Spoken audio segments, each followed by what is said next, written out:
एड़मो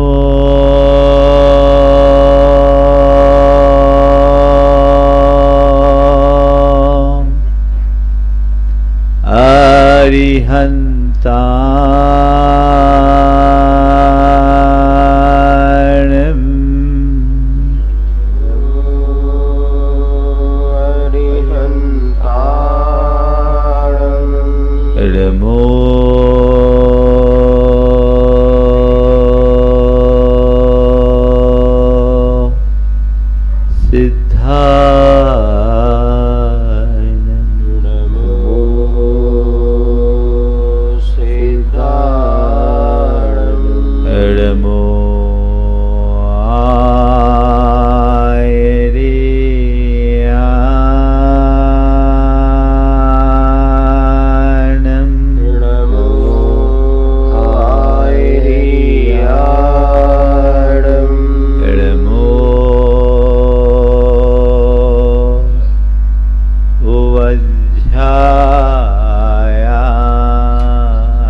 देवादिदेव खजरा श्री भगवान महावीर स्वामी की, अहिंसा परमो धर्म की, परम पूज आचार्य गुरुवर श्री विद्यासागर जी महाराज की।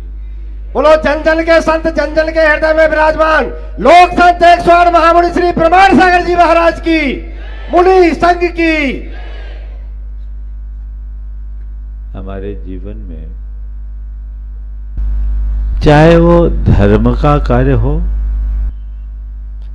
अगर मन में निष्ठा है तो फिर कोई बाधा नहीं, और निष्ठा की कमी है तो फिर कभी हमारा कोई भी काम नहीं बन सकता। आज मैं निष्ठा की बात करना चाह रहा हूं। आप लोग बड़ी निष्ठा पूर्वक मंदिर का निर्माण कराए। अभिरुचि में रुचि शब्द है, रुचि भी निष्ठा की ही पर्याय, और अभिरुचि यानी पूर्ण रुचि, पूर्ण रुचि यानी पूर्ण निष्ठा। निष्ठा पूर्वक आपने मंदिर बनाया और निष्ठा पूर्वक ही आज आप उस मंदिर की प्रतिष्ठा करने जा रहे हैं। हमने बाहर तो प्रतिष्ठा कर दी, आवश्यकता भीतर की प्रतिष्ठा की है। हम भीतर किस तरीके से अपने मन मंदिर में भगवान को प्रतिष्ठापित करते हैं, ये हमारी क्रिया पर कम, हमारी निष्ठा पर ज्यादा निर्भर करता है। 4 जगह हमें अपनी निष्ठा को परखना है। आत्मनिष्ठा, धर्मनिष्ठा, संस्कृति निष्ठा और समाज निष्ठा। मेरी आत्मा के प्रति मेरी कैसी निष्ठा है। कुछ लोग होते हैं जो आत्मनिष्ठ होते हैं, और कुछ लोग होते हैं जो बड़े डामाडोल होते हैं। मुझे मेरी आत्मा के प्रति निष्ठा है या नहीं, ये मुझे देखना है। धर्म क्षेत्र में पदार्पण करने वाले प्रत्येक व्यक्ति को इस बात को गहराई से देखना चाहिए। मेरी निष्ठा कैसी है, मेरी आत्मा के प्रति निष्ठा है या नहीं? बोलो, आप लोगों से पूछता हूं, आत्मा के प्रति आपकी कैसी निष्ठा? क्या हो गया? आप तो गुमसुम हो गए। कोई अलग टॉपिक तो शुरू नहीं हो गया आप लोगों? आत्मा के प्रति निष्ठा है कि नहीं, ये तो बोलो, थोड़ा दम से तो बोलो, क्या निष्ठा है?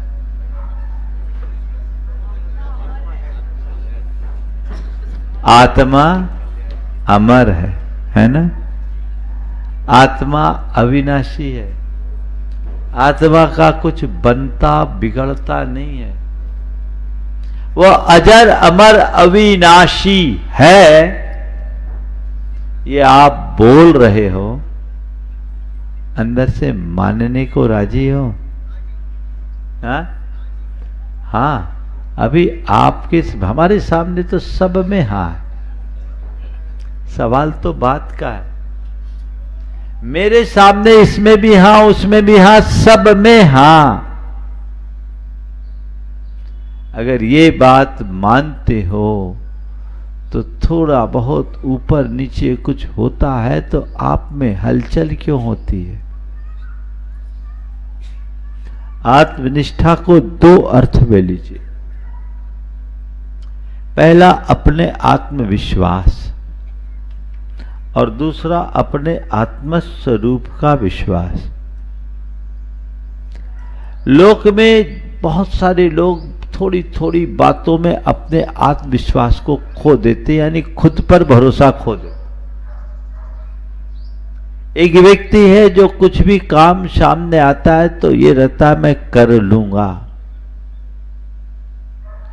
और एक व्यक्ति होता है कि कोई भी काम, छोटा सा भी काम आए तो अब कैसे होगा। जो जिसके मन में आत्मविश्वास होता है वो कठिन से कठिन काम को भी सरलता से कर लेता है, और जिसका आत्मविश्वास आत्मनिष्ठा कमजोर होती है वो साधारण काम में भी बोल जाता है। दो तरह की प्रतिक्रिया है। कोई काम आया कैसे होगा, और काम आया कैसे करना है।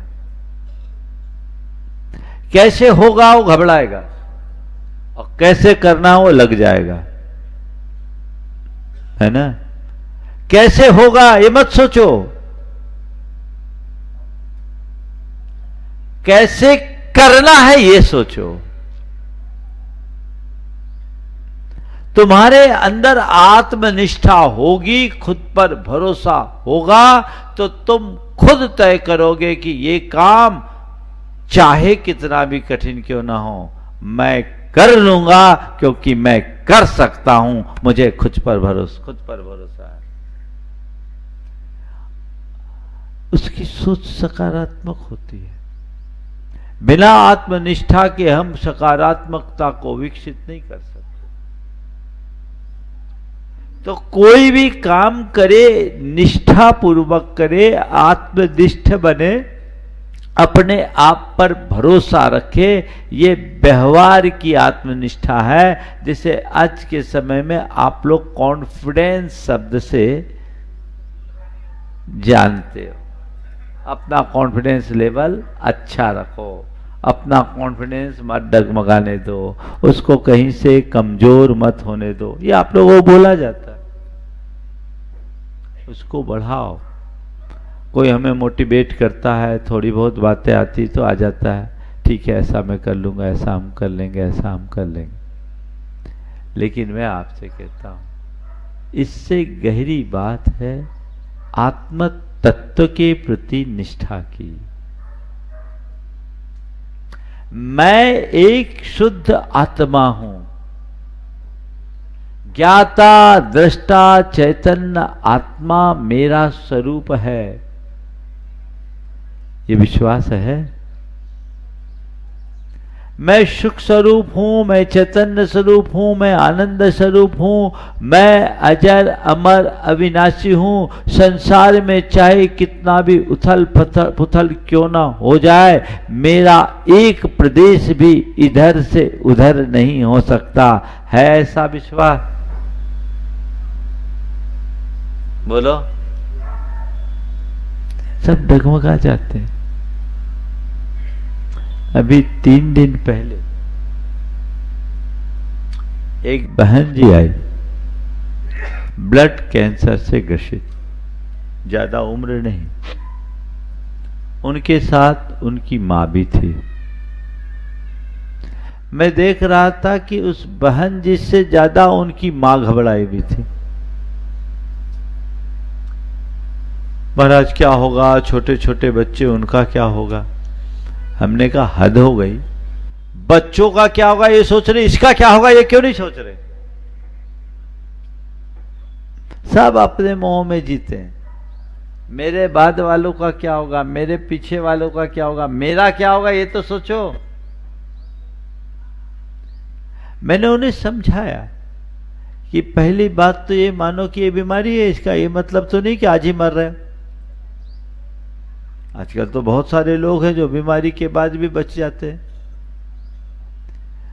मैंने उन्हें कहा तुम्हारी भोपाल में एक बहन थी, मनोज बांगा की बहन, वो ब्लड कैंसर से पीड़ित थी और ब्लड कैंसर, भावना योग किया, ब्लड कैंसर ठीक हो गया। कई बार इस सभा में उनने बोला, और वो सिद्ध चक्र विधान में 2020 में 8 दिन का निरंतर उपवास भी की। अब तो 10 लक्षण के भी उपवास करते, उनकी सारी दवाइयां बंद हो गई, पूरी तरह ठीक हो गई। हमने कहा पहली बात तो ये दिमाग से हटाओ कि मुझे कैंसर हो गया तो अब मैं मरी। दूसरी बात, अगर तुम्हें मरना होगा तो स्वस्थ आदमी भी मर जाएगा। जब तक मेरी आयु है मुझे कोई हिला नहीं सकता, और आयु पूरी होने के बाद जिला नहीं सकता। और मैंने कहा तुम तो मरने वाले हो ही नहीं, तुम कहां मरोगे? जो तुम हो मरने वाले नहीं हो, क्योंकि तुम्हारा जन्म ही नहीं हुआ तो तुम मरोगे कैसे?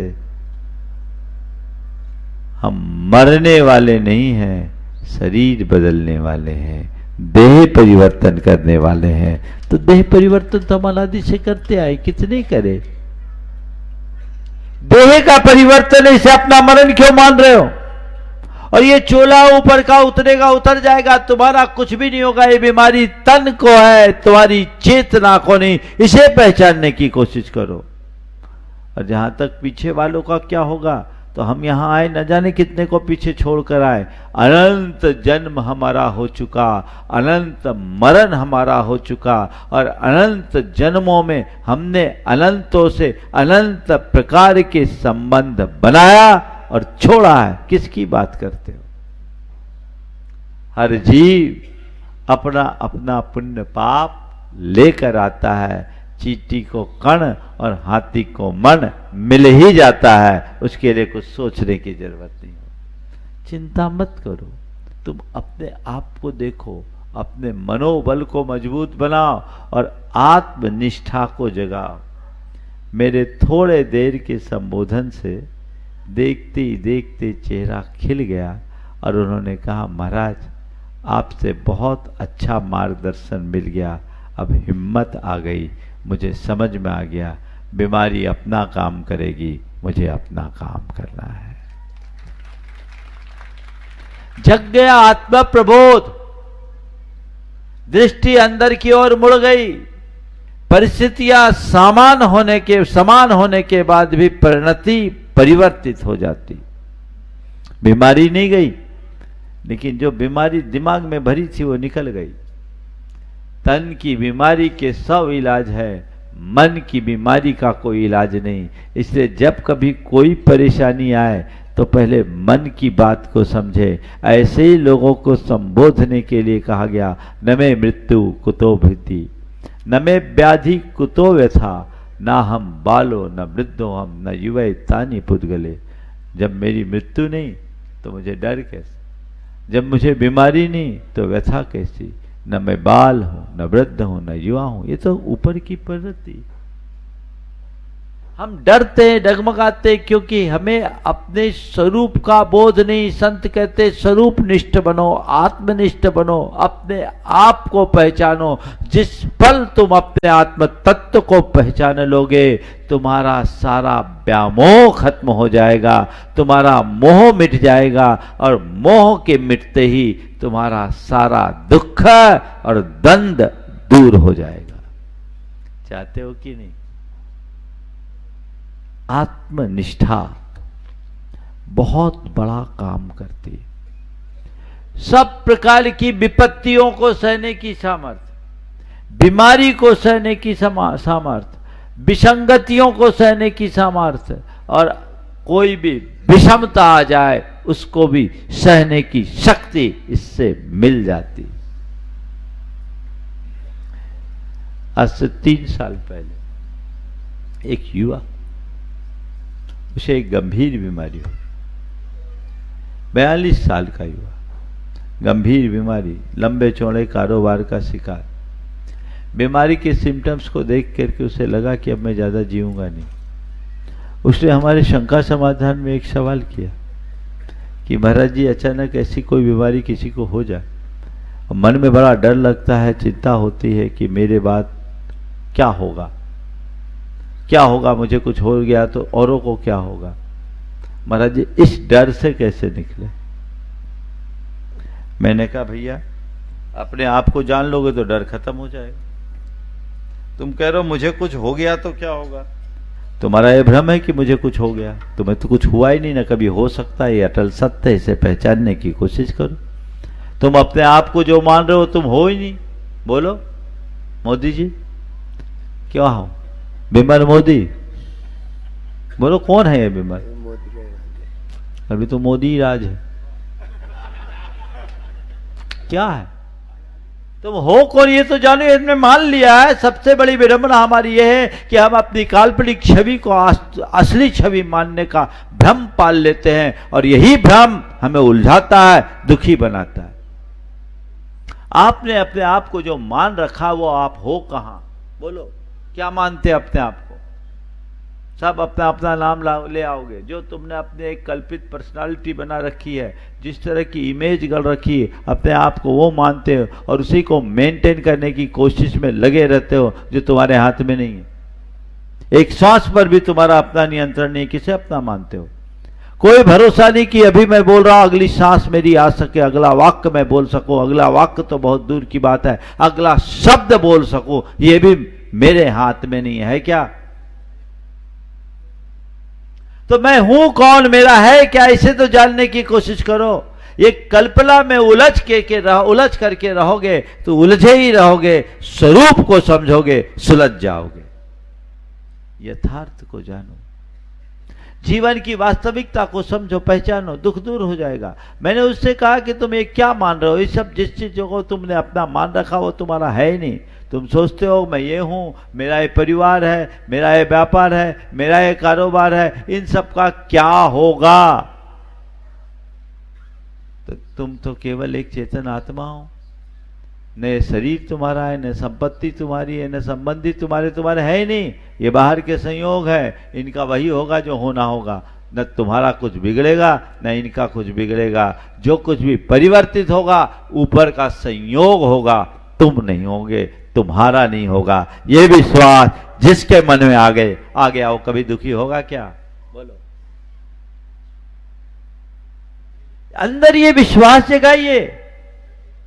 यही एक सहारा है जो हमें तारता है, जीवन का सत्य है।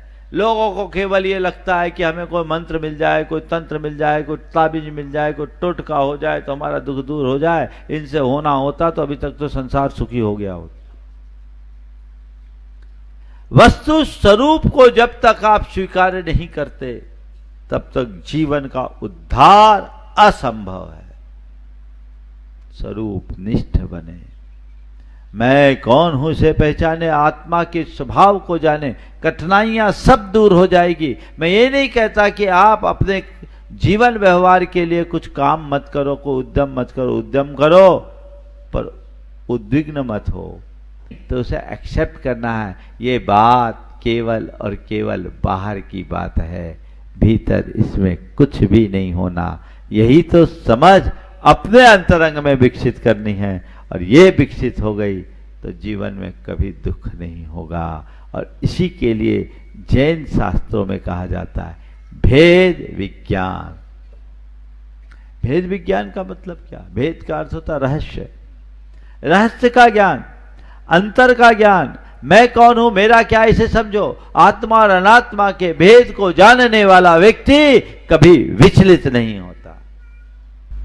नासिक में उस व्यक्ति की एक प्रॉपर्टी थी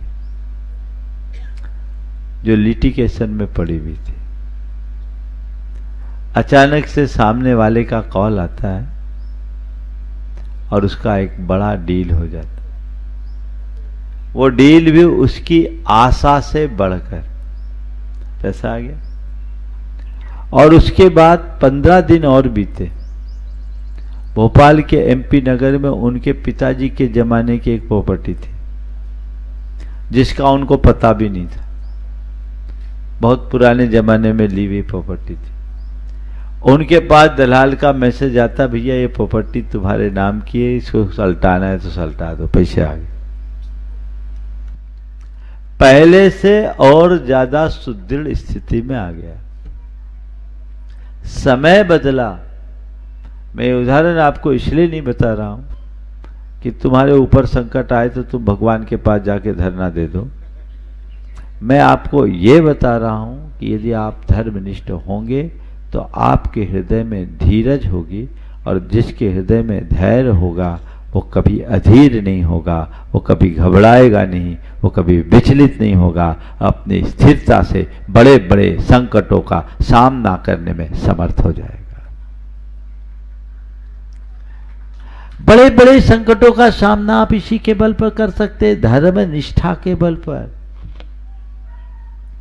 खोइए मत, धैर्य रखिए, धर्म पर विश्वास रखिए। कर्म का उदय है, आया है, बदलेगा। हाय तौबा मचाने से अगर व्यवस्थाएं बन जाए तो मचाओ।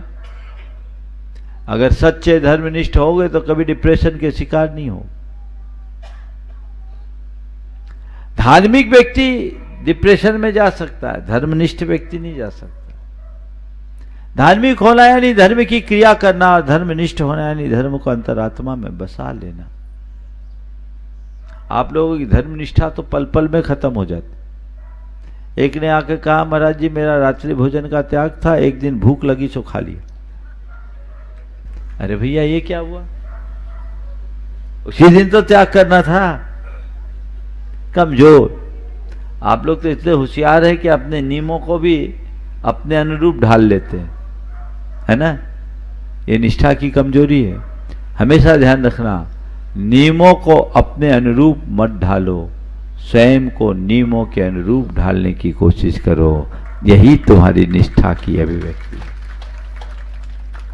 अपने आप में परिवर्तन आना चाहिए। तो ये धर्म निष्ठा की बात, उसमें पक्के बनिए। वहां किसी भी प्रकार के कॉम्प्रोमाइज की बात नहीं होनी चाहिए। तीसरे क्रम में है संस्कृति निष्ठा। अपनी संस्कृति के प्रति निष्ठावान बने। सांस्कृतिक निष्ठा हमारे जीवन को संस्कारित बनाती है और हमें एक संतुलित जीवन जीने का रास्ता बताती है।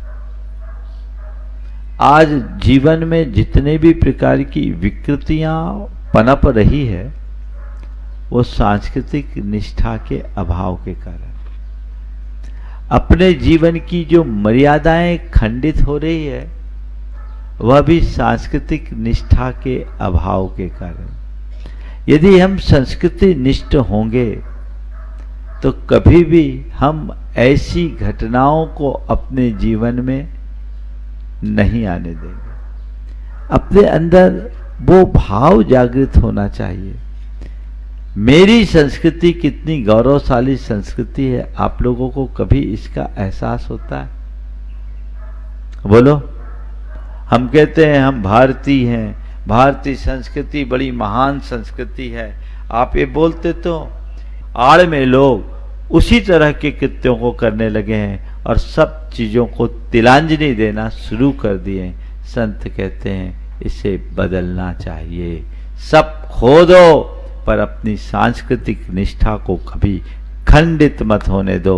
यदि वो बनी रहे तो सब कुछ खो करके भी पाया जा सकता है, और उसे हमने खो दिया तो सब कुछ होने के बाद भी हमारे पास कुछ नहीं होगा। हमारे महापुरुषों के जीवन चरित्र से ये पता लगता है, उनने सब कुछ खोने के उपरांत भी अपनी संस्कृति को नहीं खोया, अपने संस्कारों को नहीं खोया। हमने तो ये तक जाना है कि राणा प्रताप जब वन में घास की रोटी खाने को बाध्य हो गए तो भी अपनी संस्कृति को नहीं खोया। घास की रोटी भी जंगली बिलाओं को खिला करके खाने का भाव जगाया। ये हमारी सांस्कृतिक निष्ठा की अभिव्यक्ति है। हमारी संस्कृति क्या कहती है? अपना काम बनता भाड़ में जाए जनता। क्या है? यही सोच बदलनी चाहिए। यहां परिवर्तन अपेक्षित है। राणा प्रताप को देखो, खुद भूखे रहने के लिए तैयार हो गया, घास की रोटी खा रहा था, अनाज के दाने नहीं थे, चाहता तो मुगलों से समझौता कर लेता और राज भोगता, लेकिन वो भी नहीं किए। उसके बाद जंगल में गए तो ये सोच लेते कि ये बिलाव को खिला देंगे तो हम क्या खाएंगे, मेरे भूखा परिवार भूखा, जैसे तैसे तो घास की रोटी। संस्कृति का उल्लंघन करेंगे तो भोजन करके भी कमजोर बन जाएंगे, क्योंकि मेरा बल शरीर का बल नहीं, मेरा बल सांस्कृतिक निष्ठा का बल है। आखिरी रोटी कुत्ते के लिए छोड़ी जाती, यानी हमारा सबके साथ लगाव था। आजकल वो सारी परंपराएं खत्म होने लगी, क्योंकि अब वो शिक्षाएं भी खत्म हो गई। अब मेरे ख्याल से घर में पहली रोटी तो होती नहीं। अब इसलिए नहीं होने लगी क्योंकि अब हर आदमी के लिए अलग अलग रोटी बनने लगी, आटा लगा के रखा जाने लगा। आपके खाने पीने का टाइम टेबल नहीं रहा। अब जो आदमी आए उसके लिए अलग से रोटी बने, तो हर आदमी की अलग अलग रोटी करे तो क्या होगा? तो सब चीजें खत्म हो गई और हम पर इतने ज्यादा सांस्कृतिक हमले हुए जो हमारी निष्ठा को खंडित कर रहे हैं। आज का मीडिया हो चाहे आज का वातावरण, सब पूरी तरह से आपके सांस्कृतिक निष्ठा को खंडित कर रहे हैं, जिससे आचार विचार व्यवहार सब तहस नहस हो रहे हैं। हमारी सोच भी उसके कारण विकृत हो रही है और उसका कुपरिणाम हम सबके सामने है। तो उसके लिए हमें अपनी सांस्कृतिक निष्ठा को जगाना चाहिए, और सांस्कृतिक निष्ठा को जगाना है तो अपने इतिहास को पढ़ो, अपनी परंपरा को पढ़ो, अपनी संस्कृति के बारे में जानने की कोशिश करो। आजकल पहले तो विद्यालयों में ये सब पढ़ाया जाता था, अब तो वो चले गए सब चीजें, और उसमें प्राउड फील करते हैं। यूएस पोलो, तुम किसका ऐड दे रहे हो? किसका ऐड दे रहे हो? और वो भी खरीद के लाए हो, पैसे दे के, और ब्रांडेड है, मोटी रकम चुका के। भारत में रहने वाले और ये कंपनी वाले लोग भी विचित्र हैं। उनको भारत लिखने में क्या दिक्कत? भारत लिखे ना, भारत को बढ़ावा देना। ये क्यों? मैं आपसे बोलता हूं, बहुत छोटी सी चीज है, लेकिन ये आप लिए क्यों? इसका मतलब आपकी निष्ठा खोखली है। बातें बड़ी बड़ी कर दोगे देश के विकास के, देशभक्ति की, लेकिन तुम्हारे अंदर देश के प्रति कोई लगाव नहीं, क्योंकि संस्कृति के प्रति लगाव नहीं है। इसलिए जिसकी संस्कृति के प्रति सच्ची निष्ठा नहीं होती, वो अपने जीवन को आगे नहीं बढ़ा सकता। हमें संस्कृति के प्रति निष्ठावान बनने की आवश्यकता है, और अपने सांस्कृतिक निष्ठा को सुरक्षित रखते हुए हम जो कुछ भी अधिक से अधिक कर सके वो करने के लिए प्रयास करना चाहिए। हम अपने पहनाव में, अपने खान पान में, अपने व्यवहार में, अपने बोली में, अपनी भाषा में कोई परिवर्तन न। अब आज देखिए, सामने वाला हिंदी समझने को सक्षम है तो अंग्रेजी बोलने की क्या जरूरत? बोलिए, आपको हर जगह वेस्टर्न कपड़े पहनने की क्या जरूरत? आपको जब अपने घर देश का खान पान अच्छे से सुलभ है तो विदेशी खान पान की क्या जरूरत? सब बदल गया, भाषा बदल गई, भूषा बदल गई, भोजन बदल गया, भावना भी बदल गई, बदल गई ना। सब परिवर्तन धीरे धीरे धीरे धीरे परिवर्तन ऐसा होता है कि आदमी ही बदल जाता है। आज के समय में देसी बीज में विदेशी खाद दिया जा रहा है तो पूरा स्वरूप ही बिगड़ रहा है। बीज देसी है, खाद विदेशी है, सब तो बिगड़ गया, सोच बदल गई। संस्कृति निष्ठा बहुत आवश्यक है। चौथी और आखिरी बात, समाज निष्ठा। समाज के प्रति निष्ठावान बनिए, सामाजिक संस्कारों और सरोकारों से ओतप्रोत रहिए, उनको अपने साथ आत्मसात करके चलना चाहिए, क्योंकि हमारे जीवन के निर्माण में समाज का बहुत बड़ा योगदान है। आपने कभी महसूस किया, आज आप एक सब सुशील नागरिक की तरह जी रहे हैं? क्यों? किसने बनाया आपको सब? किसने बनाया सुशील? ये सामाजिक मर्यादा ने, सामाजिक संस्कारों ने आपको एक अच्छा नागरिक बनाया। यदि आप समाज से नहीं जुड़े होते, सामाजिकता से नहीं जुड़े होते, सामाजिक संस्कार आपके ऊपर नहीं पड़े होते, आपने उनकी उपेक्षा कर दी होती, तो आज लुच्छे लफंगे आवारा अपराधी या मवाली बन करके फिरते, यहाँ के एक सभ्य व्यक्ति की तरह अपनी पहचान नहीं बना पाते। आज अपनी सामाजिक मान्यताओं को आप कितना महत्व दे रहे हैं? आज आप अपने सामाजिक संस्कारों को कितना मूल्य दे रहे हैं? आज अपने सामाजिक संस्कारों को आप कितना महत्व देते हैं? ऐसा कतई उचित नहीं।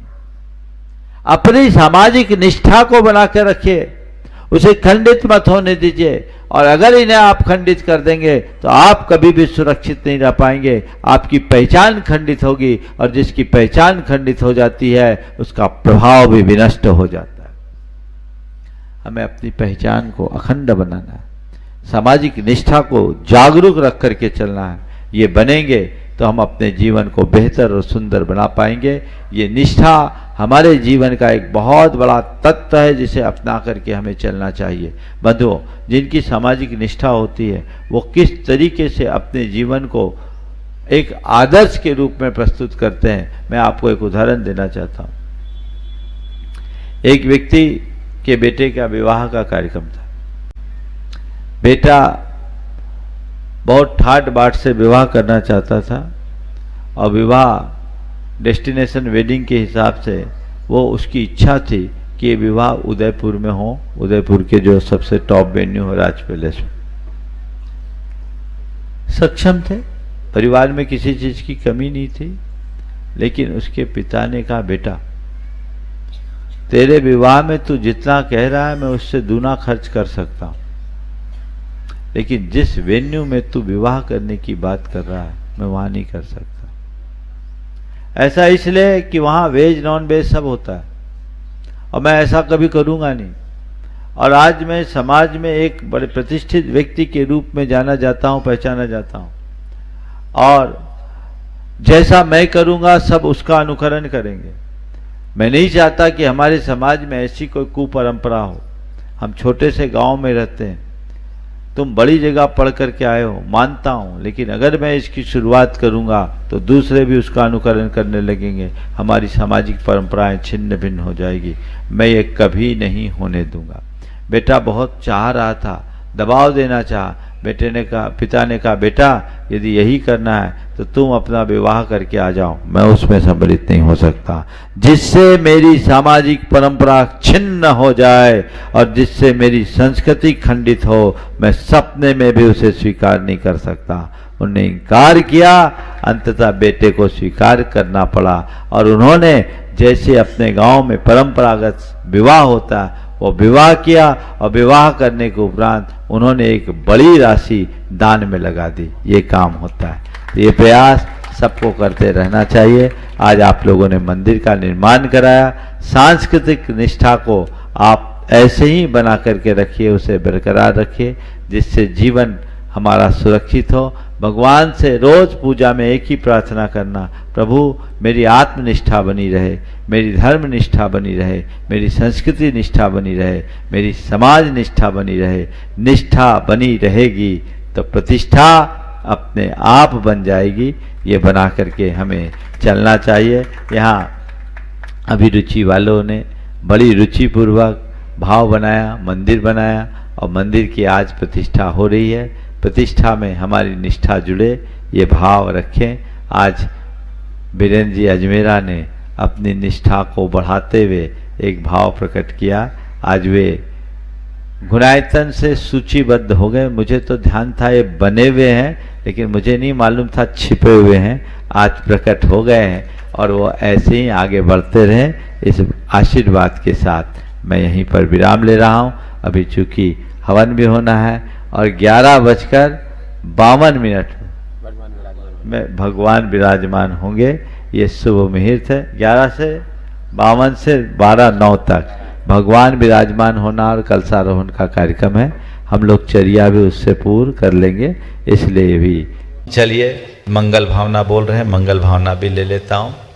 मंगल मंगल होए जगत में सब मंगलमय हो। मंगल मंगल होए जगत में सब मंगलमय हो। इस धरती के हर प्राणी का मन मंगलमय हो। इस धरती के हर प्राणी का मन मंगलमय हो। कहीं क्लेश का लेस रहे ना दुख कहीं भी हो। कहीं क्लेश का लेस रहे दुख कहीं भी हो। मन में चिंता भय न सतावे रोग शोक नहीं हो।